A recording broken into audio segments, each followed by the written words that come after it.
Ja musím priznať, ja keď som to dával dohromady, tak som ako osobne vnútorne prechádzal takým, poviem, tmavším obdobím trošku a možno som hľadal nové miesto a toto je takisto o tom hľadaní si miesta, jednak o ukázaní miest, ktoré existujú a väčšine sú skryté a možno sú skryté aj keď okolo nich chodíme každý deň.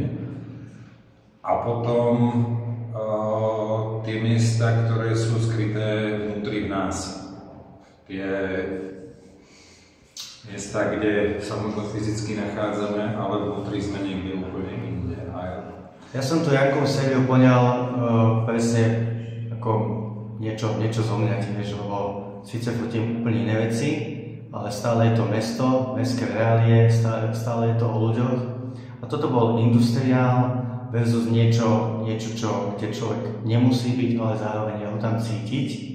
A z toho pohľadu ma veľmi vlastne zaujali aj tie diptychy, kde na niektorých tých fotkách bolo človeka cítiť, bola tam tá človečina a na tých iných fotkách bolo niečo buď vytvorené človekom alebo nejaký priestor pre človeka, kde ten človek je očakávaný, respektíve to bolo pre človeka vytvorené, alebo tam človek proste musí za niečím chodiť a niečo sa tam proste odohráva. Máme priestory, ktoré nevidíme alebo nemôžeme vidieť pri bežnom živote a možno to šťastie, že pri práci, ktorá ma živí, sa dostanem do rôznych, poviem, fabrík a tak, kde bežný človek sa nedostane.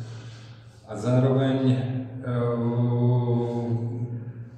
je to vždy priestor, ktorý je úzko spätý s človekom, aj keď tam ten človek nie je v podstate. Takže pre mňa tá základná otázka je, existuje na tejto planéte ešte niečo, kde človek nie je, či už fyzicky alebo svojou činnosťou? Myslím si, že to je to, čo ma najviac zaujíma v tomto ohľade. A už dnes viem, že v tom budem pokračovať.